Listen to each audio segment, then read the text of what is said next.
Amateurs d'arts martiaux mixtes, bienvenue dans la cage.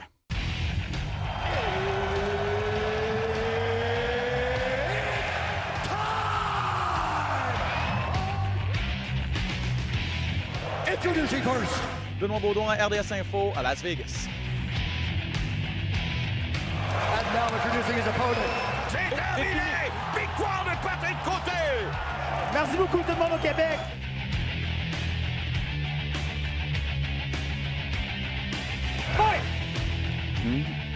Salut tout le monde, dans la cage de retour dans votre vie, un autre épisode extrêmement chargé Dans pour votre vous. vie. Dans votre vie. Wow! Ben On est Baudouin, important. en compagnie de Pat Côté. Comment Yes. vas-tu mon ami? Très, très bien. Que vous nous écoutiez ou que vous nous regardiez, parce que maintenant, dans la cage est disponible en format vidéo. Ben oui. Pour ceux qui ne le savaient pas, sur la page YouTube de RDS. Donc, allez voir ça. Vous allez pouvoir voir que je suis beaucoup trop bien habillé pour la Ligue. Ouais, ou c'est moi qui est pas assez bien Ou habillé. c'est toi qui es plus C'est ça. juste ça. C'est un des deux. Vous avez le choix. Faudrait qu'on s'appelle. Faudrait qu'on gère ça. là. Peut-être qu'il y a des gens qui vont trouver ça bizarre. C'est juste que vous savez que j'ai un autre emploi, lecteur de nouvelles. Donc, j'ai pas le choix d'avoir Ben la oui. petite cravate et tout ça. Alors que toi, en congé, je me congé. Bah, c'est pas vrai. J'ai Non, pas besoin de mettre de cravate. T'es un gars occupé. Exact. T'es J'ai pas besoin de loin mettre de d'être en cravate. congé. On va se le dire. Bon, donc, autre épisode pour vous bien rempli. On le disait. On va revenir sur l'UFC Ottawa. T'as eu du fun à Ottawa, Pat? Oui, écoute, c'est fun, puis Ottawa, des fois, ça va pas tout le temps ensemble. mais tu sais, ça a été quand même une bonne soirée. Peut-être un petit peu moins spectaculaire que je l'avais espéré, mais il y a eu des très bons combats, mais surtout, on a beaucoup de choses à dire sur ce gars-là. Exact. Et t'as pu serrer la pince à quelques amateurs qui sont venus te voir? Oui, il y a bien du monde qui sont Non. venus également. J'ai vu des vieux amis, Matt Serra, qui ça faisait très longtemps que je n'avais pas vu. On s'est sauté d'un bras. Écoute, Yves Lavigne, ça faisait quand même longtemps. Puis le monde de l'UFC autour, là, c'est toujours le fun de les voir. Je les ai côtoyés pendant 15 ans de C'est vrai. temps. Donc, c'est le fun d'être sur place une fois de temps en temps. C'est vrai, ça fait du bien, puis ça paraît, puis ça aide aussi pour la description des combats, parce que non seulement tu vois ce qui se passe, t'es prêt aussi, t'as l'ambiance et tout, donc C'est ça fait complètement quand même différent. une bonne différence. Complètement.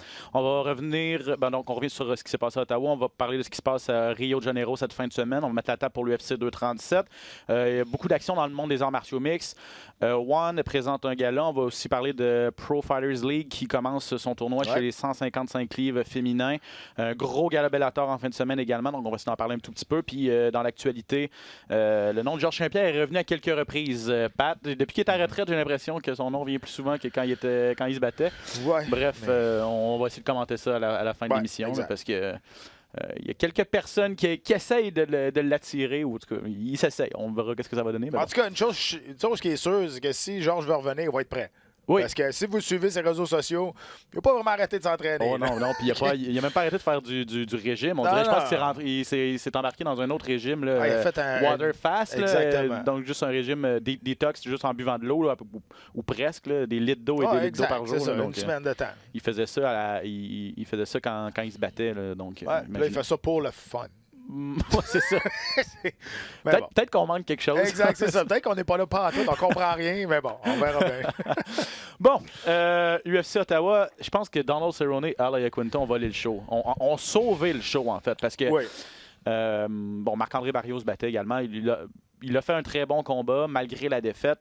Mais il y a eu plusieurs combats qui sont rendus à la décision, 9 sur 12, dont le combat final, mais ça a été le combat de la soirée. Et avec l'âge, Cowboy Cerrone, qui est de plus en plus impressionnant, Ouais. il semble en mission. là. C'est vraiment l'impression que ça me donne. Mais tu sais, qu'est-ce qu'il a dit dans l'entrevue? Il a dit le Cowboy Cerrone plus jeune aurait abandonné dans ce combat-là. Ah ouais? Tu sais, la maturité l'a fait gagner ce combat-là, c'est ça qu'il a mentionné. Écoute, les deux premiers rounds, ça avait été quand même bien partagé à partir du troisième round, sens unique, Cerrone. Il était en mission, il était dans une bulle, comme tu me disais, là, en ligne droite, à sens unique. C'était beau de le voir aller. Il a déployé tout son arsenal. Il a fait mal à Iaquinta. Il l'a blessé. Il faut parler de la performance de Cerrone comme une de ses meilleures en carrière. Il faut parler du toughness d'Iaquinta. Le cœur de Ah, Al Iaquinta. boy. Il a même pas été capable de se rendre à son siège là, Non. quand la sirène, après le 5e round, a sonné. Il s'est affaissé au sol Exact. et puis ça a pris les médecins pour l'aider à se relever, à se redresser. Puis, tu sais, j'ai eu une question là-dessus sur Twitter. Quelqu'un Ouais. m'a demandé s'il n'est pas capable de se rendre dans son coin par lui-même, c'est supposé être un KO, un KO technique. Vrai?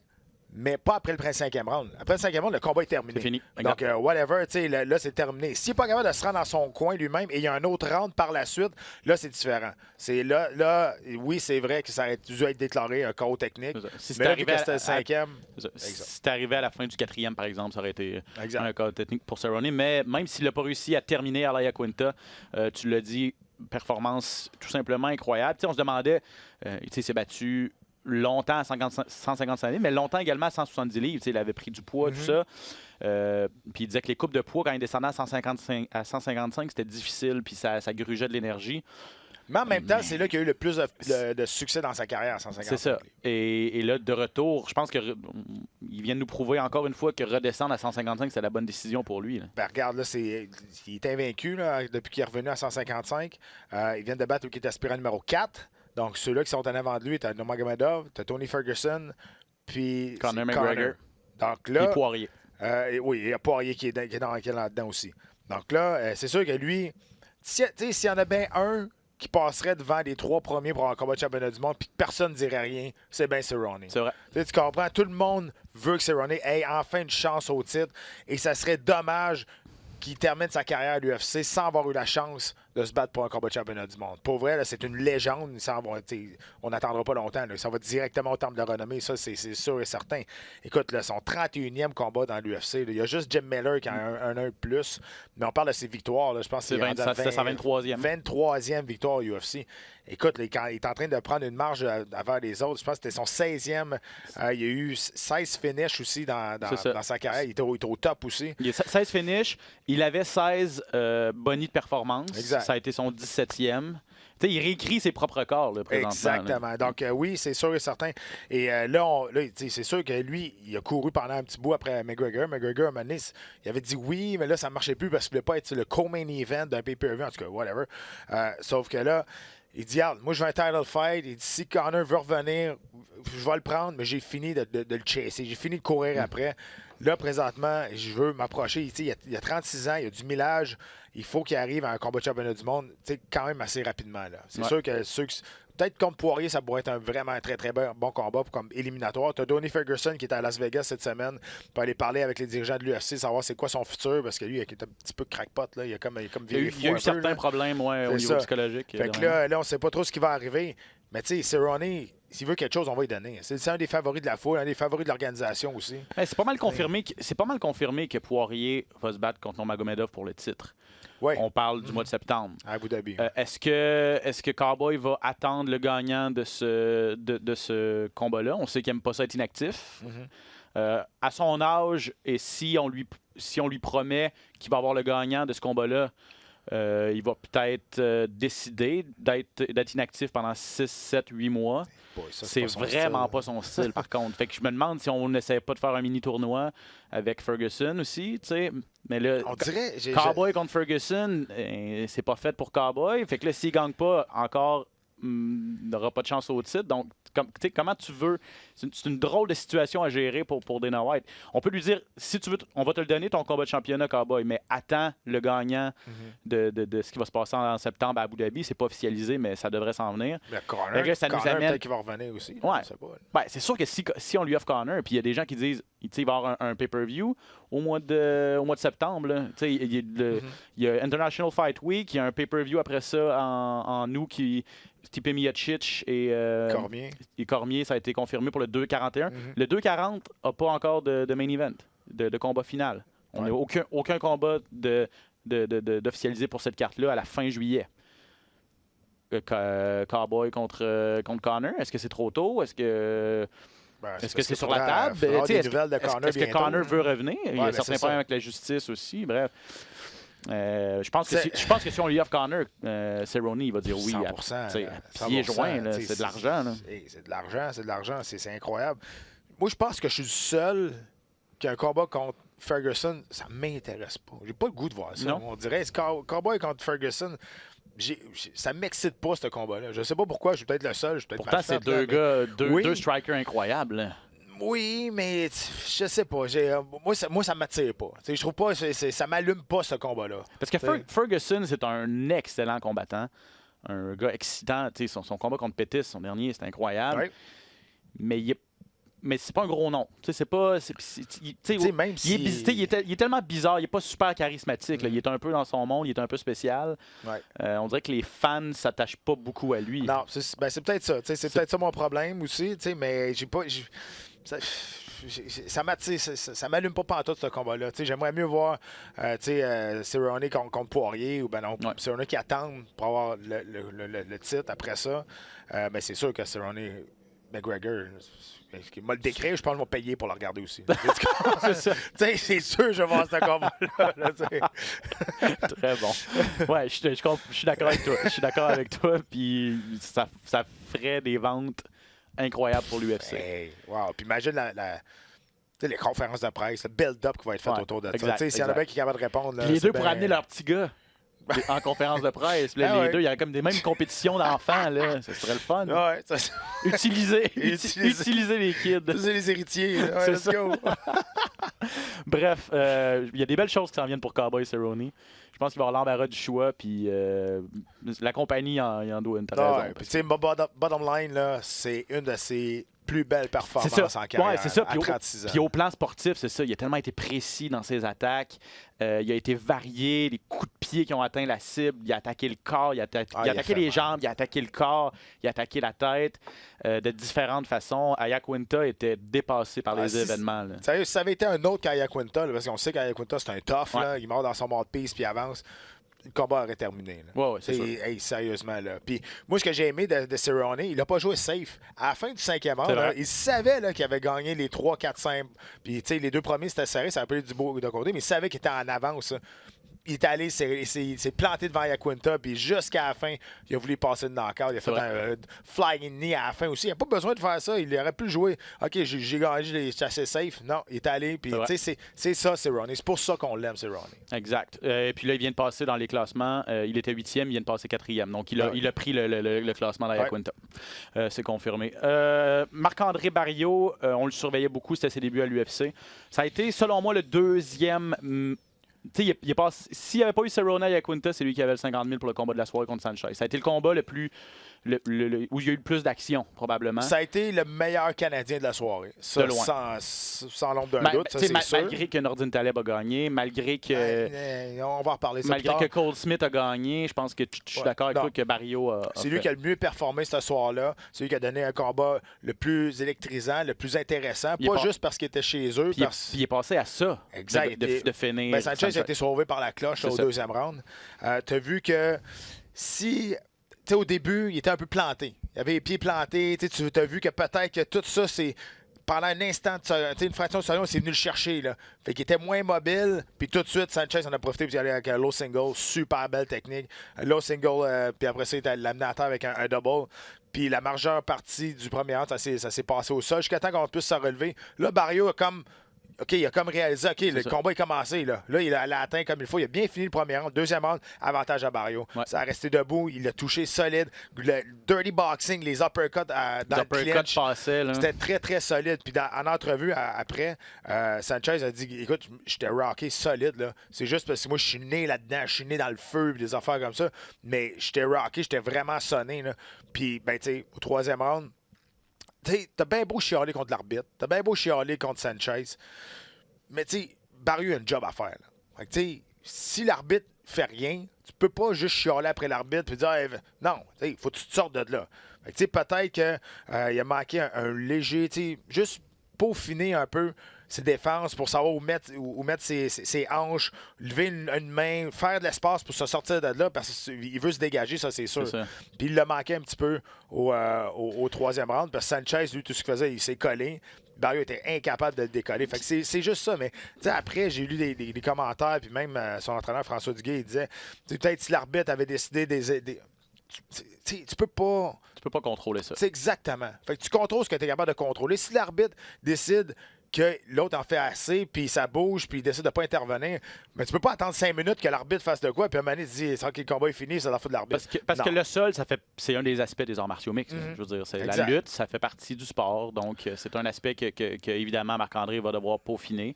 Il y a également dépensé beaucoup d'énergie au deuxième round, là, Marc-André. Fait que peut-être que ça a joué aussi au troisième round quand le gros Sanchez, qui était probablement une coupe de livres de plus que Marc-André, était sur lui. Ça n'a pas aidé là, d'essayer de se déprendre. Mais bref, même s'il a perdu le combat, il a gagné. Je pense il s'est fait un nom de 1. Il a très bien paru. Il a ça, très bien paru. l'important. Puis on le sait que ça va être un combattant excitant. La compagnie le sait maintenant que ça va être un combattant excitant. Puis tu sais, ça, c'est jamais mauvais. après la pesée, je sais pas si ça se fait encore sûrement, là, ça se fait encore, mais après la pesée, tout le temps, Dana White amène, ou les dirigeants de l'UFC amènent les combattants dans une pièce à part, sans les cornermen, sans rien. Juste les traducteurs sont là parce qu'ils parlent en anglais. Puis là, ils disent, OK, les boys, demain, on est sur ESPN, on sac pas, on sort pas de l'octogone, des affaires comme ça. Mais ils disent surtout, perdre, c'est pas grave. T'sais, si tu donnes un bon show, puis tu perds, on te mettra jamais dehors. S'il y a une façon de perdre, je dis pas que tu te prépares pour comment perdre, tu te prépares pour comment gagner, mais de la manière que Barriault s'est battu, c'est sûr que l'organisation de l'UFC était content de voir la performance de Barriault. La façon dont il s'est comporté, exact. Ouais. Son style de combattant, puis c'en est un gars aussi qui va aller toujours à la guerre puis qui n'a pas peur. 100%. Donc, chapeau à Marc-André. On va avoir hâte de le revoir. Puis lui-même, dans ses commentaires sur les médias sociaux après, a vraiment apprécié le support de la foule. A beaucoup... et évidemment, il était déçu, mais il était satisfait également. Il dit, regarde, j'ai eu la preuve que j'avais ma place dans cette ligue-là, dans cette organisation-là. Puis sérieusement, il y a une chose que je vais lever, je vais lever mon chapeau à Barriault. Il est venu nous parler après. Ça, c'est après avoir perdu, vraiment bon. Il s'est pas caché. Il a pris ça en homme. Il s'est pas caché. Il est venu faire l'entrevue avec moi puis Jean-Paul. Puis, bien correct, bien cool. Tu sais, sérieux, ça, c'est pas tout le monde qui aurait fait ça. Tu as perdu, tu sacs ton camp, puis t'es en maudit ou ben non, t'es triste. Mais lui, il est débarqué, il a pris ça en homme, il est venu voir le menton haut, il était fier de lui, puis avec raison. Ouais. Puis garde ça, là, je lève mon chapeau parce que c'est vraiment signe, c'est digne d'un professionnel. Ouais, exact. Et pour ceux qui suivent le hockey et qui ont vu Brad Marchand, Brad Marchand, dans ses entrevues après le match d'hier contre les Blue Jackets, le match de lundi, des questions, un mot, puis plusieurs questions, puis il ne voulait rien savoir, puis c'était très irrespectueux. Là. Exact. Ben, Marc-André, ça a été le contraire de ça. Il est venu, il a répondu, et vraiment la grande classe. On le savait qu'il y avait beaucoup de classe, puis il l'a démontré encore une fois après le combat. Donc on le remercie beaucoup parce que sur les ondes de RDS, ça a été vraiment incroyable de pouvoir avoir ses commentaires à chaud. Là. Moi, j'ai envoyé un message à Barriault. J'oublie pas que moi, j'ai perdu mes 4 premiers combats aussi. J'ai quand même une carrière pas si pire. C'est ça, exact. Donc, mais tu sais, tu as toujours une façon de perdre aussi. Fait que, puis de cette façon-là, écoute, on peut juste l'applaudir, puis il a fait une excellente performance. Exact. L'autre Québécois sur la carte du côté d'Ottawa, c'était Eman Zahabi. Retour après 1 an et demi d'absence. Lui, il affrontait Vince Morales. Et là, on vous disait on vient de vous parler de 2 très bons combats. Là. Celui-là, je m'excuse, mais ça n'a pas livré la marchandise du tout.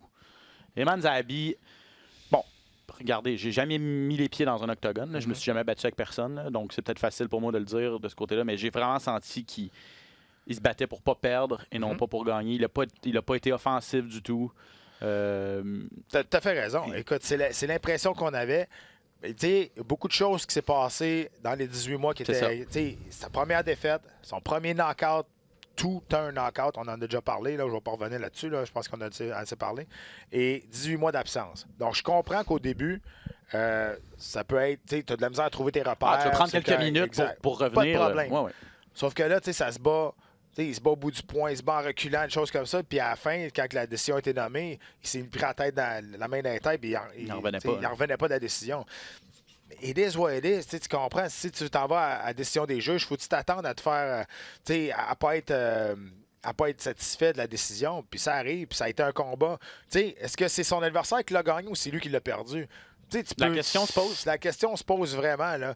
Puis regarde, ça m'est déjà arrivé, moi, contre Chris Leben, j'étais sûr que j'avais gagné, puis j'ai perdu par décision partagée, mais it is what it is. Quand tu t'en vas à la décision des juges, ça peut aller d'un bord comme de l'autre, mais faut t'en aies fait assez. Il faut montrer que tu veux gagner et non pas perdre. Puis ça, je pense dans ce combat-là, c'est ça qui est arrivé, parce qu'Eman, on sait, il y a beaucoup de talent, il y a plus de talent que ce qu'il nous a montré. Est-ce qu'il y avait la crainte de se faire toucher? Je ne sais pas. C'est juste lui qui le sait. Mais de la manière qu'il se battait, il nous a pas il n'a jamais été capable d'embarquer sa deuxième vitesse. On Non, dirait. non, exact. Mais tu sais, puis les statistiques sont vraiment contre lui. Il faut en prendre puis en laisser, les statistiques. Mais tu sais, quand on vous dit qu'il n'a pas été offensif du tout, là, il a touché la cible à 28 reprises. Ouais. Il a lancé 82 coups. Il a lancé 82 coups, il a touché 28 fois pour un pourcentage de 34 %. Son adversaire n'a pas été plus précis à 30 %, mais il a touché la cible 2 fois plus, à 59 coups touchés, puis il a lancé 2 fois plus aussi, même presque 3 fois plus. Il a lancé 200 coups. Ouais. Donc, oui, défensivement, Eman a fait un beau travail. Il a réussi à éviter la grosse main droite de Vince Morales, mais lui, il n'a pas attaqué à son tour. Puis, il a tenté 5 amenés au sol, il en a réussi une. Et Eman, on le sait, on en a parlé dans le dernier épisode, il a sa ceinture noire en jiu-jitsu brésilien. Il faut que tu l'amènes à terre, c'est ça qui arrive. De John Danaher, un maître en jiu-jitsu. Puis je suis sûr que son jiu-jitsu est incroyable à Eman. Là. Mais selon moi, il n'a pas été assez. Il n'a même pas essayé assez d'aller au sol. Non. Il ne voulait pas s'approcher. Non, c'est ça. Parce qu'amener un adversaire au sol, ça implique que. Faut que tu te commettes. Faut que tu te commettes. Tu vas peut-être manger un coup ou deux, mais après ça, pour aller agripper les jambes, puis après ça, c'est de l'amener au sol pour le contrôler. J'ai pas l'impression qu'il a voulu faire ça non plus. Non, puis tu sais, sur les 4 qui n'a pas réussi, les tentatives de shooter, d'amener au sol les jambes, c'était fait à genre 50-75 %. C'est ça. Ça Tu peux pas y aller à la moitié, c'est ça. Quand tu décides que tu shootes dans les jambes, faut que tu y ailles à 100 % sinon c'est sûr que tu vas te faire stuffer. Le gars, il va sprawler, il va juste te remonter. C'est sûr et certain. Donc, quand tu y vas, all-in. T'as pas le choix. Olympique. Là. Tu y vas. Comme Georges le faisait. Oui, puis tu y vas pour le double leg pour le passer à travers la clôture au bord. Tu n'as pas le choix. Mais quand c'est fait trop timidement, oublie ça, c'est sûr que ça ne marchera pas. Là. C'est dommage parce que, tu sais, s'il revient d'une longue période, on était au Canada en plus, il y avait beaucoup de monde qui était là pour lui, il y avait du monde dans la foule. Il a donné une performance, je dirais, ordinaire. Je ne suis pas sûr qu'il est très content de sa performance non plus. Mais moi, ce que j'aime pas dans ce temps-là, c'est parce que je sais que les gars sont beaucoup meilleurs que ça.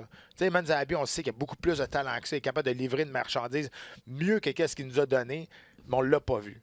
C'est ça. Moi, je trouve ça plate pour les gars dans ce temps-là. C'est ça, exact. Donc, on espère pour lui qu'il va avoir la chance de se reprendre bientôt, qu'on va le replacer sur une carte.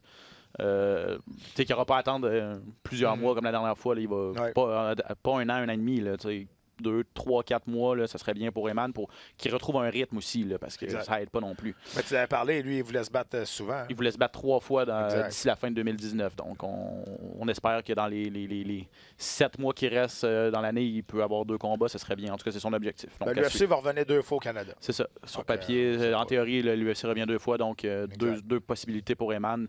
Et puis, il n'est pas obligé de se battre juste ici non plus. Non, c'est ça. Donc, mais tu sais, je veux dire... Donc, voilà pour Zahabi contre Morales. Elias Theodorou contre Derek Brunson, ça c'était la demi-finale du Gala d'Ottawa. Derek Brunson a totalement dominé ce combat-là. Theodorou n'a pas, dans son style qui lui est propre, n'a pas réussi du tout à déranger Brunson. Brunson savait dans quoi il s'embarquait, puis il a suivi son plan de match. Là. Écoute, je me mords les lèvres là, parce que Elias, c'est un de mes bons amis. C'est un gars que je connais très, très bien. Laisse-toi aller. Là. Non, mais c'est parce que, tu sais, je sais que des fois, il y a des. Tu sais, dans une soirée, ça sort pas. Tu sais, des fois, c'est pas ta soirée de quoi de même. Mais ça en était presque gênant. Pour vrai, là, comment il se battait. Puis j'espère qu'il. Tu sais, c'est un gars qui est beaucoup sur les réseaux sociaux. J'espère qu'il en a sauté une couple de commentaires, là, parce que c'était pas chic, là, qu'est-ce que le monde disait, là. Tu sais, il avait de l'air d'un gars qui s'était jamais battu de sa vie. T'sais, mais au deuxième, troisième round, il tournait le dos à son adversaire, il faisait des 360, il lançait des coups de pied tout croche, il lançait des balles chanceantes, il regardait pas pantoute ce qu'il lançait. Maintenant, j'étais incapable de décrire ce qu'il faisait, ben, j'avais aucune idée de ce qu'il faisait. C'est ça. Puis oui, il a un cardio de fou, c'est un cheval, il est jamais fatigué. Mais tu vois que c'est awkward, ça marche pas, là. Au niveau technique, c'est pas ce que tu apprends au gym. Non, exact. Puis on parlait souvent de son style. Ça va marcher jusqu'à un certain niveau, mais à un moment donné, ce style-là, ça va te rattraper. Tu sais, tu peux pas t'en sauver tout le temps en faisant un style de la sorte. Je comprends que c'est un style unique, c'est son style à lui. Mais quand il va pogner les gars du top 10 mondial, tu vois que les gars vont pas tomber dans le panneau. Puis Brunson a été super patient. Il a fait un combat intelligent. Peut-être pas un combat spectaculaire, le fun à regarder. Mais à part le slam qu'il a fait, ça c'était un des très beaux slams que j'ai vu dans toute ma vie. Là. Mais à part ça, il a été super. Tu sais, Brunson, là, il est brûlé à la fin. Là, parce qu'il faut que tu suives quand même le rythme C'est d'Elias parce qu'il bouge tout le temps. Il bouge tout le temps, il va Puis se à un sauver, moment il c'est va, ça, là, il court. il va courir autour de l'octogone. Ouais. Il m'a dit à un moment donné, la foule là-bas là, était tannée. Là, ça huait. Là, puis là, Elias continue à tourner autour puis à courir. Puis... Écoute, c'est ça. Ce style-là, ça va marcher jusqu'à un certain point. Ça va toujours venir te rattraper. Puis c'est pas un style qui peut marcher contre les meilleurs au monde. C'est impossible. Les gars, ils ont trop d'expérience. Puis ils vont pas rentrer d'une guerre juste de corps à corps pour s'épuiser. Tu comprends? Ils vont voir... Qu'est-ce qu'il fait là? Il lance des coups de pied tout partout. Il est en arrière, il donne le dos. Là, voyons, comment il a fait pour se rendre juste dans le top 15 mondial? Mais ça a marché jusqu'à un certain point. C'est ça que je te dis. Tu parlais de médias sociaux. J'ai vu un matin... il a mis la photo du slam en question, là, justement. Il a dit merci. Il a dit très gracieux dans la défaite, en fait. Là. Il a dit merci Derek Brunson pour le combat. Félicitations pour la victoire. J'ai des croûtes à manger. Puis il dit Derek, tu m'as amené sur un voyage incroyable. Puis je pense que j'ai pu avoir quelques points Air Miles pour le voyage que tu m'as fait faire sur ton dos. Parce que c'est ça, Brunson l'a ramassé comme une poche de patate. Il a fait 4-5 pas. Puis il s'est positionné. Il a sauté. Puis, direct sur le sternum d'Elias. Écoute, j'entends. À un moment donné, je pensais que j'allais entendre craquer. Pour vrai, il a sauté, il était en chandelle complètement dans les airs, puis tout son poids est tombé sur le sternum à Elias. Wow, OK, ça, c'était spectaculaire. Jean-Paul, dans sa description, a dit il a fait lever la poussière du tapis. Pour vrai, on a quasiment vu ça. Pour vrai, c'était le moment fort du combat. Mais c'est ça. Tu sais, Elias, il l'a dit en plus, c'était pas ma performance de ma vie, puis je pense qu'il y a assez d'expérience pour comprendre ça aussi. Il s'attendait à ce que Bronson, peut-être, il l'a dit, qu'il allait être plus agressif, s'en aller au corps à corps, vouloir échanger, mais pas ça qui est arrivé. Fait que faut que tu sois capable Bronson a fait ses devoirs aussi. Il faut que tu sois capable de t'ajuster rapidement dans un combat, mais là, tu l'as vu, là, quand ça marche pas comme lui avait pensé, on dirait qu'on avait dit une marionnette des sentinelles de l'air quasiment là. C'est comme. Puis c'est pas. Je veux pas parler en mal de lui, mais regardez, ceux qui l'ont vu le combat, tu le vois là. Je peux pas le décrire mieux que ça. Donc, c'est ça. C'est dommage parce qu'il y avait une belle chance de rentrer dans le top 10 mondial. Mais encore une fois, ça fait 6 fois que je le dis, je sais, là, je me répète. Mais ce style-là, il l'a rattrapé. Est-ce que tu veux parler un petit peu de la victoire de Nordine Taleb? Simplement vous dire qu'il a battu son adversaire qui était un nouveau-venu à l'UFC, Kyle Prepolek, un Canadien, au remplacement de dernière minute. Exact. Et Nordine a eu besoin des 3 rounds pour le vaincre par décision unanime. Il a dominé ce combat-là, mais je veux dire, le niveau d'adversité était peut-être pas au max. Il se battait contre un 155 livres de 1. C'est ça, il se battait contre un... Il était vraiment plus massif. Puis Nordine, tu le regardes, c'est un athlète incroyable. Tu te dis, ce gars-là, ça doit être une machine, puis il n'est pas capable non plus de les laisser sortir.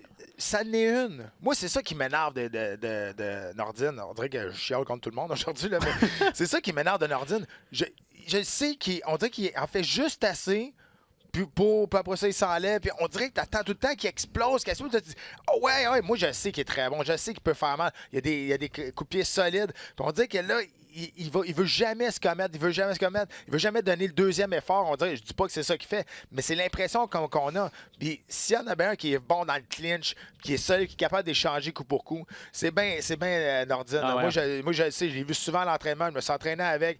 S'il décide de te pogner dans le clinch, puis d'y aller à coup de genou, à coup de coude, là, ça va faire mal. Là. Mais il est timide dans ses attaques, il en fait juste assez. On dirait qu'il va là pour faire du sparring, puis il gagne 3 rounds, puis c'est correct. Mais même lui, il a dit que c'était une victoire, mais il n'était pas satisfait. Mais l'important, c'est qu'il était sur 2 défaites de suite.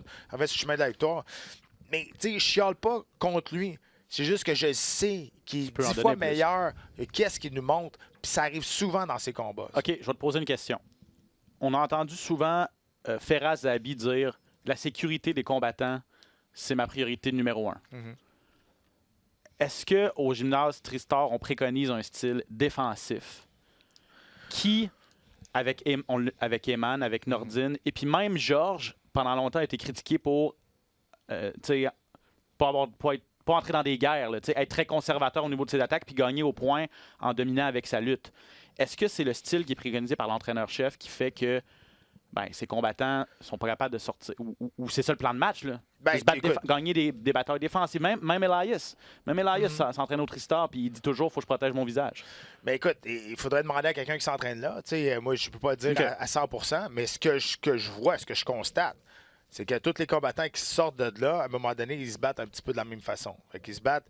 Ils se battent pour pas perdre ou c'est peut-être juste le style au niveau du sparring qu'ils ont là-bas. Écoute, tu sais, Firas, c'est un excellent entraîneur. OK, on le sait, qu'il en a amené beaucoup au-delà des espérances qu'on pensait qu'elle allait performer. Ça, il n'y a aucun problème. Tristar, Des gens c'est de partout dans le monde viennent Exact. à Montréal pour s'entraîner Tristar, avec c'est lui. un institut, puis il n'y a pas de problème avec ça. Évidemment, la base du combat, c'est frappe et fais-toi pas frapper. Je comprends. Mais ça dépend quel genre de combattant tu veux être. Tu sais, à un moment donné, c'est ça aussi. Puis pour réussir dans cette compagnie-là aussi, qui encourage, tu sais, cette compagnie-là encourage la violence et les combats excitants. C'est pas pour rien qu'ils donnent des 50 000 Ouais. aux combattants Mais- quand ils font une guerre ou quand ils font un gros KO. Mais j'ai rien contre la stratégie tu sais, de Firas. C'est vrai. Il a tout à fait raison. Faut que tu sois intelligent dans ce sport-là. Tu sais, c'est plus comme avant, on se plante les deux pieds dans le milieu, puis OK, on va voir c'est qui a le meilleur menton, puis tu peux plus faire ça aujourd'hui. Ben, en tout cas, si tu vas avoir une longue carrière, c'est ça. là, tu sais, à un moment donné, je pense que la mentalité a changé. Les entraîneurs, les fighters sont plus intelligents qu'avant aussi. Puis, écoute, j'ai pas... je parlerai jamais en mal de quelqu'un qui parle de la sorte avec une approche des arts martiaux mixtes. OK. Ça, c'est sûr et certain. Faut que tu sois plus intelligent que ton adversaire, plus intelligent que le sport aussi. Parce que si tu vas juste là pour gagner les 50 000, puis l'autre après fait un combat meilleur que toi, puis toi, tu finis tout bust-up, mais tu n'as pas gagné 50 000, fait que, ce que ça a Pas mieux. donné. Non. Tu comprends? Fait que je comprends que en premier, c'est la victoire à aller chercher, mais écoute, tu veux vraiment te faire ruer par la foule pendant 3 rondes de temps? Ça t'appartient, tu comprends? Exact. C'est toi. Bon, le temps file, ça fait le tour pour l'UFC Ottawa qui a été une carte avec de très bons moments, des moments un petit peu moins intéressants. Mais bref, l'UFC qui était de passage dans notre cours. Là, donc, je pense que les amateurs en général ont apprécié leur soirée. Il y avait beaucoup de gens dans l'aréna. ou- Ouais, je te dirais peut-être entre 12-13 000. Là. Très Écoute, intéressant. ouais. Très intéressant. Pour un Fight Night, là, tu sais, je veux Ouais. dire, on parle pas d'un pay-per-view, tout ça. Donc, voilà pour l'UFC Ottawa. On va parler de l'UFC 237 Rio de Janeiro, le retour de Rose Namajunas cette fin de semaine contre Jessica Andrade. Namajunas retour après 13 mois d'absence. Exact. Elle va tenter de défendre sa ceinture des poids pailles pour la deuxième fois, pardon. Elle l'a gagné contre Joanna Jędrzejczyk. Elle a défendu une fois. Elle l'a défendu une fois contre Jędrzejczyk encore. Et là, 13 mois d'absence, elle revient pour la défendre. Et ça sera pas facile. Elle est même négligée. Là. Je regardais ça, Namajunas, parce que dehors, elle s'en va dans la gueule du loup au Brésil. Jessica Andrade, une combattante, une athlète incroyable, peut-être la fille la plus puissante chez les 115 livres. Il n'y a pas beaucoup de filles qui sont capables de passer des knockouts. Et elle, à son dernier combat contre Karina Kowalkiewicz, one punch knockout. C'est Ouais. vraiment rare pour des filles de ce gabarit-là. là. Ben écoute, elle a 19 victoires, 6 KO, 7 soumissions. Donc, elle a fini 13 de ses 19 victoires. C'est une combattante super dangereuse. Namajunas, c'est comme la silent assassin. Tu sais, elle a Ouais, c'est l'air de vrai, rien, ouais. elle parle lentement, elle a l'air de rien, elle est super sweet. Si vous avez la chance d'aller voir les Embedded, là, le premier épisode, c'est hilarant. Là. Elle, Ah ouais? c'est elle, son fiancé, Pat Barry, qui est pas là. Tu sais, non, mais il est hilarant. C'est un des gars les plus drôles que je connais. Là. Mais tu sais, tu vois, à un moment donné, là, elle se met sur le piano, puis elle joue du piano. Après ça, elle s'en va s'entraîner. Tu sais, c'est vraiment... C'est bizarre. Là. Tu sais, elle est dans un autre complètement... Elle est dans son monde, là, vraiment. Là. En tout cas, pour sortir avec Pat Barry, il ne faut pas que tu sois dans le même monde que tout le monde. mais, tu sais, mais en même temps... Écoute, c'est ça ça fait son charme à elle. Tu sais, le monde se sont appropriés d'elle parce qu'on dirait que c'est la petite bully qui a toujours s'est fait bousculer au secondaire. Puis là, après ça, là, aujourd'hui, ben, elle est capable de répondre, puis elle est capable de se lever, puis tout la gueule. C'est ça qui est arrivé contre Jędrzejczyk. Ouais. C'est exactement ça. Tu sais. Exact. Puis on a utilisé ça comme marketing un petit peu. Puis je pense que tu as raison. Je pense que les gens s'identifient à elle Ouais. parce qu'elle est quand même très, très populaire. Là, et c'est pas pour rien qu'on a décidé de la mettre en finale. Oui, c'est au Brésil. Il y a une carte remplie de Brésiliens. Puis au Brésil, tu peux mettre à peu près n'importe qui. L'aréna va être remplie quand l'UFC passe. Mais quand même, c'est rare. Joanna Jędrzejczyk, quand elle a pas défendu beaucoup sa ceinture. T'sais, elle a eu longtemps la ceinture, là, puis c'est pas souvent qu'elle était en main event. Je sais même pas si c'est arrivé une fois, il faudrait que je vérifie. Là. Mais on mettait toujours un combat après elle parce qu'on disait que les 115 livres féminins, ben, c'est pas assez populaire. Elle était en Australie, mais à part ça. En Australie, c'était pas en finale. Ronda Rousey était en finale. Ah, c'est vrai. À New York, il y avait 2 autres combats après elle. C'est vrai. Quand elle s'est battue contre Andrade, il y a 2 ans, il y avait Stipe Miocic en finale, le combat poids lourd. Donc, c'est vraiment pas arrivé souvent que Jędrzejczyk a fait une finale là, en défendant sa ceinture. Et puis, elle l'a fait à l'UFC 200, dans le week-end de l'UFC 200. Exact. Elle a été en finale dans le gala du vendredi soir, qui n'était pas le pay-per-view. Bref, tout ça pour dire que Rose Namajunas est quand même populaire. Et c'est parce qu'elle est différente des autres. De un, elle est toute menue. Elle n'a pas vraiment l'air d'une athlète. Tu mets Rose Namajunas et Jessica Andrade côte à côte, là, tu te dis c'est impossible que Namajunas gagne ce combat-là. Exact. L'autre, elle est découpée, elle a des épaules incroyables, elle est musclée, elle a les abdominaux. Rose, elle est en forme, mais elle n'est pas une grande musclée. mince. Elle a l'air très fragile. Exact. Elle a l'air très fragile. Puis c'est pour ça, on dirait qu'on embarque dans le train de Namajunas. Parce que quand elle shone, elle vient le no feeling, ice cold, vraiment. Elle est de même, puis elle y va, puis elle n'a pas peur d'échanger coup pour coup, puis elle a un bon sol aussi. Écoute, ça va être, pour vrai, ça va être, moi, combat féminin, j'aime ça, mais tu sais, c'est correct, là. Mais moi, ce combat-là, je suis super excité de voir ça, ce combat-là. Pour vrai, là, j'ai hâte de voir ce combat-là. Ça va être vraiment, vraiment, vraiment très, très bon. Attendez-vous à ce qu'Andrade, comme elle le fait toujours, sorte en lion, lance des coups de façon incroyable. Tu sais, le volume, Jessica Andrade, c'est sa force. Ouais. La bonne nouvelle pour Rose Namajunas, c'est qu'elle a vécu ça aussi avec Joanna Jędrzejczyk. Joanna Jędrzejczyk, c'est une fille qui attaque en volume, qui attaque, qui est très active. Et puis Rose, les 2 fois, a été capable de trouver les ouvertures puis de placer ses coups. C'est pas la même puissance. Mais c'est pas la même puissance, c'est ça. C'est pas la même chose. Andrade, c'est un tank. Là. Si elle décide d'aller en avant, elle va y aller. Là. Il va falloir que Rose soit prudente. Oui, qu'elle se déplace énormément, qu'elle ne donne pas de cible fixe, ça c'est sûr. D'après moi, elle va avoir l'avantage un peu sur la portée. Parce qu'elle est quand même petite, là, Jessica Andrade. Mais son style, on ne voit pas qu'elle est petite. Parce qu'elle va tout le temps en avant, elle va tout le temps closer à distance, couper la distance, puis elle va être dans ta face du début à la fin. Mais Andrade se bat beaucoup en combat rapproché, dans le sens où elle doit être près de son adversaire parce que c'est là qu'elle a le plus de puissance. Elle ne jabbe pas beaucoup. C'est vraiment au corps à corps, pas dans le clinch, là, mais vraiment en combat rapproché, dans une boîte téléphonique, là, une cabine téléphonique. Donc, je me souviens quand elle avait levé Gadelia dans les airs. Mais ça, c'était quelque chose. C'est ça, elle est forte. Puis tu le dis, le jeu de pied de Rose Namajunas, essayer de se créer des angles et tout ça d'attaque, ça va être important dans ce combat-là. Donc, c'est le combat final de cette fin de semaine. Je le disais, beaucoup de Brésiliens sur la carte, notamment Anderson Silva en demi-finale contre Jared Cannonier. Est-ce que c'est le dernier combat d'Anderson Silva? Plusieurs le pensent. Il est chez lui. Et là, ça commence à être un peu plus difficile là, pour Anderson. C'est quoi? C'est une victoire à ses 7 derniers combats? Oui, exact. Donc, à 43 ans. Je pense qu'il a fait que c'est 44. Je pense qu'il a fait le tour. Là. 44 ans. Écoute, il mériterait de partir en paix, d'accrocher ses crampons, d'accrocher ses gants. Il n'y a pas de crampons. Non, mais tu sais, le gars, il a fait ça. Il y a 2 affaires là-dedans. Silva, c'est vrai. Il y en a qui disent qu'il a 44 ans, il n'est plus capable de compétitionner. OK, whatever. Mais lui, il a fait ça toute sa vie. Puis il a dit, moi, les arts martiaux mixtes, c'est comme ma femme. Je suis marié à ça. Si on lui donne la chance d'y retourner, là, écoute, c'est à lui à décider. Puis vas-y. Il a perdu son dernier combat face à Adesanya. Il a gagné comme Bronson avant, mais ça avait été un combat assez ordinaire. Et jusqu'à un certain point, il était chanceux que la décision aille de son bord. Mais écoute, c'est vrai, la seule chose que moi, j'aime pas quand les gars s'accrochent de même, c'est pas pour leur santé, ou c'est pas, c'est plus, surtout comme des gars comme BJ Penn, comme Anderson Silva, c'est pour leur legacy, leur héritage. Il va y avoir là, quasiment une décennie de personnes qui ont commencé à suivre les arts martiaux mixtes qui vont avoir juste vu Anderson Silva perdre. Tu comprends-tu? Puis BJ Penn, c'est la même chose.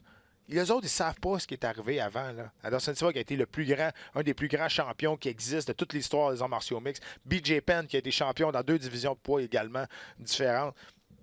Les 10 dernières années, La dernière victoire de BJ Penn, c'est en 2010. Là. Puis la dernière victoire vraiment correcte là, de Silva, c'est contre Stephen Bonner en 2012.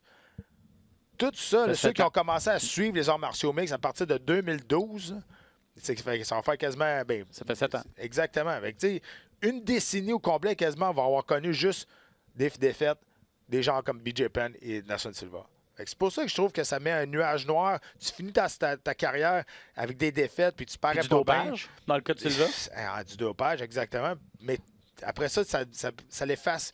Pas dire que ça l'efface, parce que ça reste, là, mais le monde ne se rappelle plus que c'était fait avant. C'est ça que je trouve plate, des combattants comme ça qui s'accrochent. C'est juste pour ça. La bonne nouvelle, c'est qu'il affronte Jared Cannonier, qui est un ancien... Écoutez, un ancien poids lourd. Ses débuts à l'UFC, il les a fait chez les 205 livres. Il est descendu depuis un combat à 185 livres. Donc, un gros bonhomme quand même, Cannonier. Je pense pas que c'est pas ça qui va faire la différence. Mais c'est un gars qui est relativement limité au niveau talent. C'est pas un adversaire des plus dangereux. Là. Je veux rien... Écoute, je veux pas manquer de respect envers Cannonier, là, mais j'ai comme l'impression qu'on a donné un adversaire qui est à la mesure d'Anderson Silva. À ce stade-là de sa carrière. Pour gagner. Et je sais pas si on croise les doigts quand même, mais il est chez eux avec une victoire. Peut-être ça serait comme le laisser aller, partir sur une victoire. Je dis pas qu'on a arrangé le combat. Et on n'a pas dit à Cannonier, OK, tu vas le coucher là-bas. Là. C'est pas comme ça. Ça marche pas. C'est en martiaux mix. Pas de ça la se boxe, fait pas. là. OK, exactement. Non, mais c'est ça. Ouais. Mais je pense qu'on a un peu brassé les cartes pour donner un adversaire qui était accessible à une victoire pour Anderson Silva pour peut-être, il est chez lui, gagne, tire ma révérence sur une victoire. Je pense que ça serait le meilleur des scénarios pour lui s'il voulait vraiment partir. Ouais, Cannonier qui a perdu 2 de ses 3 derniers combats. A quand même passé le KO à David Branch là, en novembre. Donc, c'est ça. Il n'est pas à prendre à la légère complètement, mais au niveau des habiletés pures, d'arts martiaux mixtes, je pense qu'Anderson Silva, même à 44 ans, peut être supérieur à Cannonier.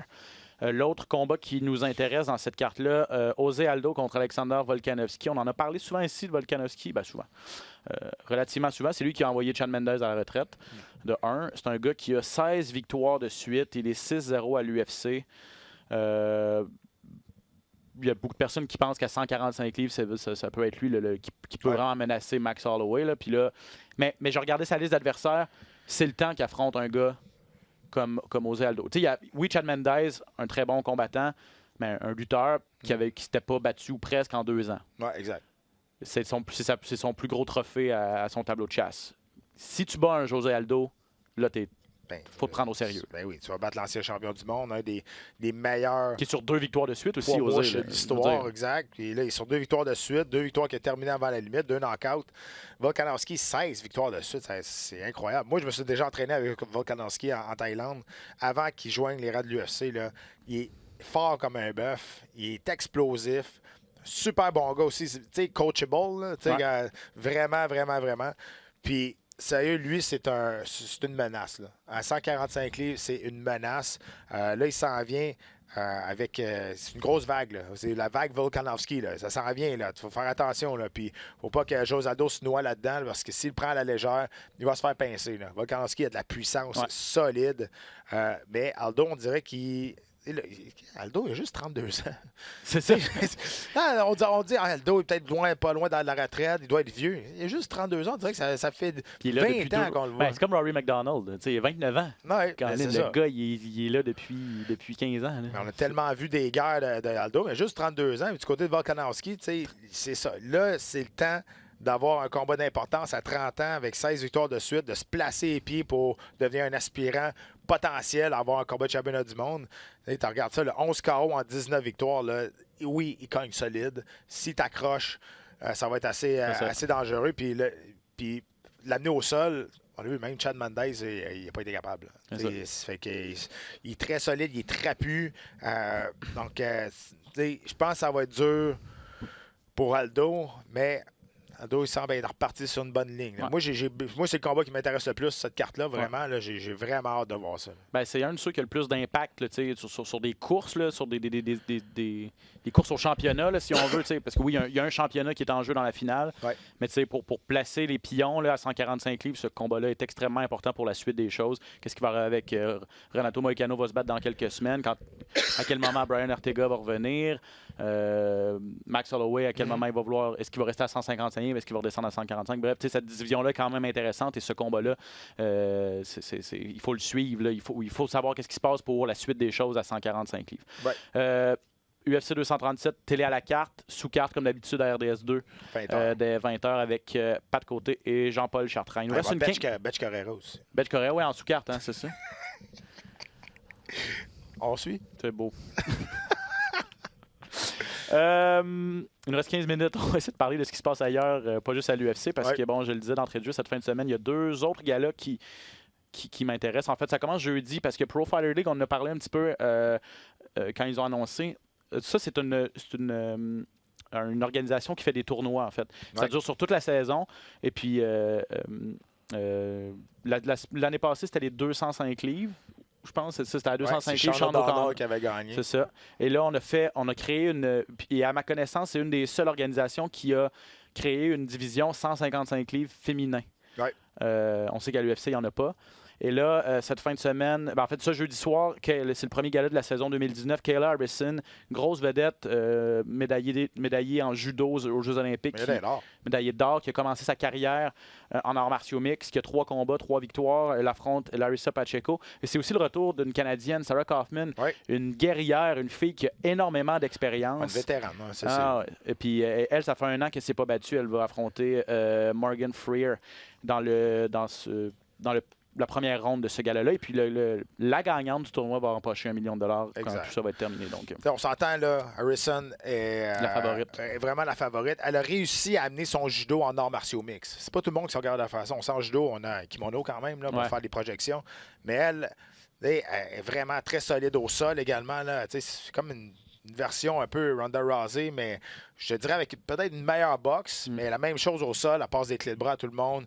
Très solide au niveau des projections également. On a créé ce tournoi-là, on va se le dire, là, pour faire une vedette de Kayla Harrison. Parce qu'à 155 livres, là, je pense qu'il y a juste au PFL qu'il y a ça là, pour les femmes. Là. C'est ça, à ma connaissance, oui. En tout cas, dans les organisations majeures. Oui, exact. Donc, elle affronte Larissa Pacheco, une fille qui a quand même 11 victoires, 2 défaites. Je la connais pas du tout, là, mais je veux dire, on lui a pas donné une fille qui était à son premier combat professionnel. Puis Sarah affronte une fille qui est... Tu sais, Sarah Kaufman est là depuis longtemps. Là. On parle de vétérane, là, 20 victoires, 4 défaites. Tu sais, ces défaites, là, ça a été contre Valentina Shevchenko, sa dernière défaite. Ouais. Donc, tu sais, on parle. Tu sais, elle n'a pas perdu contre des pieds de céleri non plus. Elle a perdu contre Alexis Davis. Elle a perdu une fois contre Ronda Rousey à Strike Force, c'est vrai aussi. Et Marlis Cohen. Donc, tu sais, Sarah Kaufman, 20 victoires, 4 défaites. Elle se bat pro depuis 2006. Elle en a vu d'autres. Et on lui donne une fille qui a 5 combats professionnels, 4 victoires, 1 défaite, Morgan Freer. Donc, elle devrait passer à travers. J'espère. C'est ça. Parce que les fois que je lui ai parlé, j'ai fait des entrevues avec elle, Sarah Kaufman, elle m'a toujours super sympathique. Puis une fille qui connaît son sport aussi. T'sais, moi, je lui avais dit une fois, après une entrevue, j'avais dit, sérieusement, quand tu auras fini ta carrière, tu devrais te lancer dans l'analyse, puis dans les médias, parce que tu es super articulé. Donc, j'ai hâte de voir si elle peut relancer sa carrière. Parce qu'à l'UFC, après 2 défaites, on a décidé de la couper. Donc, $1 million, ça peut. Si elle peut aller mettre là-dessus, là, la game vient de changer, comme on dit. Je sais pas, hein. C'est sûr et certain. Puis pour Kaufman, s'il y en a une qui peut causer quand même une surprise, je pense que c'est elle. Elle a tellement d'expérience, elle pourrait se rendre jusqu'en finale. Puis là, écoute, tout peut arriver dans ce temps-là. Exact. Et cette fin de semaine, Bellator 221, juste en banlieue de Chicago, c'est en Illinois, à Rosemont. Patricio Pitbull contre Michael Chandler. Patricio Pitbull Freira, champion des 145 livres, se bat contre Michael Chandler, le champion des 155 livres. Donc, champion contre champion. Petit mot, shout-out à Maxime Marin, un de nos auditeurs, qui a écrit sur le Grand Club aujourd'hui pour mettre la table sur ce gars-là. Donc, je suis allé lire son texte tantôt. Très bon, Maxime, en passant. Il puis on lui parle souvent, il nous écrit souvent sur Twitter. Donc, merci. Puis merci d'avoir fait ce texte-là parce qu'effectivement, on suit moins ça, Bellator. Mais champion contre champion. Puis il nous expliquait dans son texte que les deux gars, sur les médias sociaux et tout ça, il y a une rivalité qui s'est bâtie parce que Chandler a battu le grand frère déjà de Pitbull. Donc, moi, Chandler, c'est un de mes combattants préférés. Ah ouais, il est fort, je l'aime bien, je l'aime vraiment. Là, mais là, lui, il était dans des guerres avec Eddie Alvarez. C'était bon, hein? Je sais pas. Puis, tu sais, lui, c'en est un qui n'est pas assez connu, je trouve, là, non. pour son talent. Mais, sérieux, face à Pitbull, là, ça va être ça va être tout un fight. Oui, parce que c'est vrai, ça. là. 140 champions, c'est à 155 livres, donc Pitbull monte de catégorie. Non, ça va être très bon. Ça risque de brasser pas mal comme combat. Puis en demi-finale, Douglas Lima contre Michael Venom-Page, c'est la première demi-finale du Grand Prix des mi-moyens. Le gagnant de ce combat-là va affronter quelque part en 2019 le gagnant du prochain combat de Rory McDonald contre Neiman Gracie. Parce que Rory, en passant, il a dit qu'il allait continuer. Puis il a dit même, après le tournoi, je vais continuer. Puis tout ça. Donc, tu sais, on disait, OK, s'il continue, il va peut-être prendre sa retraite après le tournoi. Ouais, il a passé à Ariel Helwani hier ou avant-hier. Là. Il était dans son auto. Hier, ouais. Écoute, il est bon. Regarde, on va se le dire, on appelle ça born again Christian. Il est vraiment chrétien. Et sa vie maintenant tourne autour de la religion. Oui, c'est son nouveau best friend qui est Jésus. Chacun sa spiritualité. C'est correct. C'est juste, quand on l'entend parler, on dirait pas que ça y tente de continuer. Je suis d'accord. Il parle des arts martiaux mixtes comme si c'était déjà dans le passé, qu'il n'y avait plus la rage de faire mal à quelqu'un, puis que là, il attendait que les portes de Jésus-Christ s'ouvrent. C'est correct, tu peux croire à ce que tu veux. Mais moi, je te parle juste, est-ce que, quand j'écoute son message, est-ce que je pense qu'il est encore motivé à se battre? Pas vraiment. Non, exact. Mais bon, c'est l'impression que ça me donne. Ouais. Donc, mais bref, Bellator, Douglas Lima contre Michael Venom-Page. MVP, Michael Venom-Page, c'est une des vedettes de Bellator. On fonde beaucoup d'espoir en lui, un Britannique. Il y a des gens qui le comparent à Israël Adesanya dans les styles, du côté de l'UFC puis Bellator. Un combattant intéressant. Lima frappe fort. Oui, exact. Il n'a pas passé au travers. Là. Page, je trouve pas qu'il y a un striking comme Adesanya. Adesanya a un striking beaucoup plus propre, beaucoup plus précis. Page est un peu tout croche. Il est un peu échevelé, il est large. Ça. Mais c'est vrai, ultra spectaculaire, vraiment. Là, il peut faire des flying knees, des choses comme ça, mais il a les mains pleines. Là. Lima, là, lui, s'il décide qu'il défonce les jambes, là, il va peut-être boiter le lendemain. Ah ouais, puis Douglas Lima en a vu d'autres. Donc voilà, ça va être c'est cette fin de semaine en banlieue de Chicago. En terminant, je veux te parler parce que là, le nom de Georges Saint-Pierre est revenu dans 2 entrevues cette semaine, et puis pas n'importe quelle entrevue. D'abord, Ali Abdelaziz, le gérant de Khabib Nurmagomedov, entre autres, qui a dit « Khabib veut se battre 3 fois cette année, dont une fois contre Georges Saint-Pierre. On aimerait ça faire ça en avril l'année prochaine, donc avril 2020. » Et dans l'autre entrevue, c'est Ben Askren, à l'émission encore d'Ariel Helwani hier sur ESPN, a dit « J'ai toujours pensé que j'allais affronter Georges Saint-Pierre un jour. Je pense que ça va être au printemps 2020. Ouais. » Donc, gros printemps pour Georges l'année prochaine. Ouais, ça. Puis là, Ariel, il demande, il dit « Mais qu'est-ce que tu vas faire pour le faire sortir de sa retraite? » Il dit « On verra rendu là. » Parce que l'affaire, c'est que si ça se fait à l'UFC, Georges, ça a été répertorié, ça a été écrit. Il est sorti du système de l'UFCDA.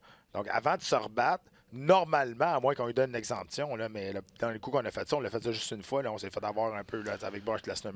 Mais ça, je compare pas Brock avec Georges. Okay, mais ça, là, en passant, ça me fait penser parce que Charles Jourdain va se battre la semaine prochaine. Puis il est entré, il n'était pas dans le pool USADA non plus. Puis on lui permet d'aller se battre à l'UFC à 3 semaines d'avis. Oui, non, moi, ce que j'ai lu, c'est ce que j'ai compris, c'est que si tu te fais mettre dehors de l'UFC ou tu prends ta retraite, si tu veux revenir, là, il faut que tu recommences le processus. Mais si tu es un nouveau venu, tu rentres, et puis... OK. Non, c'est ça. Ça expliquerait... Donc, moi, c'est ce que j'ai lu, parce que quand tu sors... Un coup que tu es rentré, c'est correct, mais quand tu sors du programme et tu veux revenir, là, tu as une période de 6 mois de faire des tests. Bon, c'est exactement ça. Ça répond à ma question. Donc, on s'essaye. Puis là, tu sais, c'est fou parce que Georges, pendant longtemps, on ne savait pas trop ce qui arrivait avec lui. Il a décidé de prendre sa retraite finalement. Puis là, tout à coup, ça sort. Puis 2 fois en une semaine. Puis c'est des gros noms. Donc, personnellement, je pense pas que Georges va sortir de sa retraite. Tu sais, en même temps, Nurmagomedov, il a dit la seule affaire qui nous bloque, c'est la politique. C'est la politique de la gang, la compagnie. C'est vrai, mais si c'est pas UFC, ça va être où? Nurmagomedov va pas. Ils vont pas le laisser aller, je veux dire, pour aller se battre ailleurs ou de quoi de même. Puis, Non. Puis si son contrat arrivera pas à échéance, l'UFC va vouloir le signer avant qu'il finisse son contrat. Je sais pas combien de combats il reste à son contrat, Non, c'est mais ça. l'UFC, quand ils ont une vedette comme ça, ils laissent pas arriver le contrat à échance pour que le gars soit libre et qu'il aille négocier ailleurs. Et tu leur signes avant.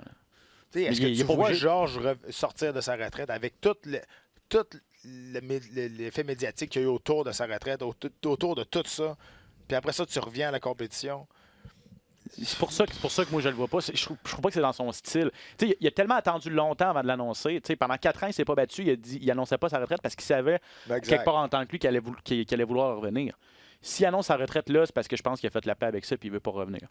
Sauf que si tu suis ses réseaux sociaux, tu te dis, voyons, il n'a pas pris sa retraite. Non, c'est ça. Il est en shape, en maudit. Mais, c'est ça. À suivre. Ah mais, ouais. je veux dire, je paierais pour voir ça, mais regardez.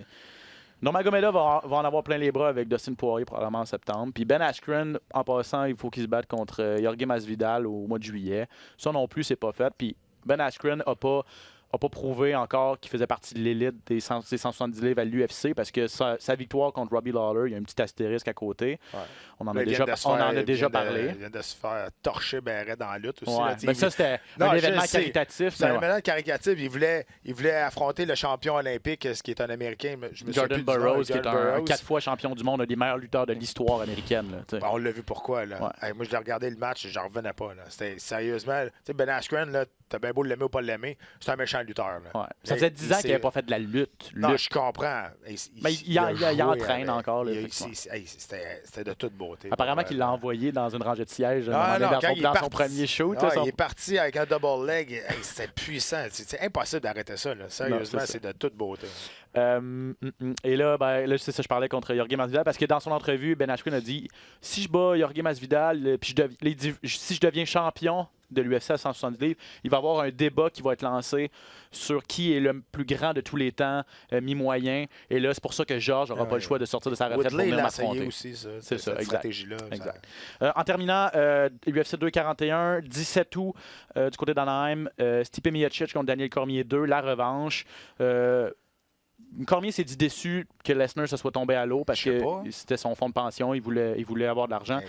Et je pense que ça explique pourquoi, tout de suite après, il a dit oui, je vais affronter Miocic, mais je veux, avant de prendre ma retraite, affronter John Jones pour une 3e fois. Parce que ça, il sait que ça va être plus payant encore. Et il dit j'ai besoin de prouver que ces 2 défaites-là, ou cette défaite-là officiellement, parce que la 2e a été changée en nul technique, mais que cette défaite-là, c'est pas moi, puis je veux la racheter, cette défaite-là, avant d'accrocher pour de bon mes gants. C'est sûr, il y a ça dans la tête. C'est sûr qu'il y a une partie d'argent aussi dans Ben ça. oui, je comprends. OK, je vais faire ça rapide parce qu'il ne reste pas beaucoup de temps, là, mais Brock Lesnar a décidé de ne pas revenir à l'UFC, pas parce que ça ne tentait plus, parce qu'à cause de la nouvelle comment je peux dire ça, structure avec ESPN, Ouais. les revenus, le pourcentage sur les pay-per-view n'est plus comme qu'il était avant. C'est différent. Et lui, il voulait en avoir beaucoup plus. Et ESPN et l'UFC, là, on dit non, ça n'a pas de bon sens. Là. Donc, Il était trop gourmand, bref. exactement. Il demandait trop Puis, cher. on l'avait parlé. C'était une question d'argent pourquoi il n'est pas revenu. Il y a 2 affaires là-dedans dans le combat Miocic et Cormier. De un, je suis très déçu pour Cormier parce que vraiment, pour lui, c'était un money fight pour faire beaucoup d'argent. Mais de l'autre côté, je suis content, maudit, pour Stipe Miocic. Ouais. Quand tu parles là, du seul poids lourd dans l'histoire de l'UFC qui a réussi à défendre son titre 3 fois de suite et qu'on lui donne pas de combat revanche immédiatement quand il perd son titre, je trouve ça chien un peu. T'sais, sérieusement. Donc, s'il y en a bien qui le mérite d'avoir un combat de championnat du monde, une combat revanche, ben c'est bien Miocic, pour vrai, là, à cause de tout ce qu'il a accompli dans sa carrière. Et finalement, il va l'avoir. Donc, tu sais, je suis un peu partagé entre les deux, mais pour le combat, je suis content que ça arrive pour Miocic. Pour Cormier, je comprends très, très bien en tant qu'athlète. Il aurait voulu aller se graisser la patte avec Ouais, Brock c'est Lesnar, ça, c'est sûr et certain. Et moi, un Cormier Jones 3, j'achète. Ça va vendre, c'est sûr, ça va vendre. Mais au niveau sportif aussi, là, je parle. Je veux dire, j'ai le goût de voir ça. Est-ce que toi, tu as le goût de voir ça? Parce que je pense que c'est partagé. C'est pas tout le monde qui a le goût de voir un Jones Cormier 3 à 205 livres. Je suis partagé, je te dis. OK. Je suis partagé. Tu sais, c'est parce que tu sais, le premier coup, OK, je comprends, là, c'était à 5 rounds, c'était serré. Mais le deuxième coup, là, tu sais, Cormier n'était pas bien là. Non. Tu sais, c'est Jones, pas là, assez, je ne veux pas dire qu'il a joué avec, là, mais tu sais, ça n'a pas été difficile. Puis même si le combat a été changé en nul technique, là, John Jones ne l'a pas battu parce qu'il était sur le stock. Là. Il l'a battu à cause d'une technique. Il l'a battu avec un coup de pied sur la tête. Là. C'est ça. Puis je pense pas que Cormier utilise les stéroïdes comme défaite. Il utilise les stéroïdes pour s'en prendre à John Jones puis dire que c'est pas un vrai champion et tout ça. Mais il se cache pas. Mais il dit pas j'ai gagné ce combat-là. Non, mais tu sais, je veux pas excuser John Jones, mais tu sais, je l'ai dit, je l'aurais dit, puis je vais tout le temps le dire. Les stéroïdes, ça te donne pas du talent. C'est ça. Puis tu sais, John Jones, il a beaucoup, beaucoup de talent, même si comme individu, c'est ça. Je te laisse finir ma phrase. Je pense que les gens qui nous écoutent vont être capables de la finir d'eux-mêmes. Merci, Pat. Yes. Très intéressant, encore une fois. Rendez-vous avec cet homme samedi soir sur les ondes de RDS2 pour la sous-carte de l'UFC 237. Nous, on se reparle probablement la semaine prochaine, peut-être avant. J'espère. Pas de t'appeler en fin de semaine. Yes, sir. OK. À bientôt, tout le monde. Ciao.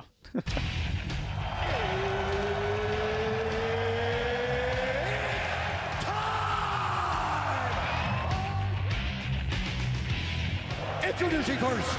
Benoît Baudouin, RDS Info à Las Vegas. And now introducing his opponent. C'est terminé! Victoire de Patrick Côté! Merci beaucoup tout le monde au Québec.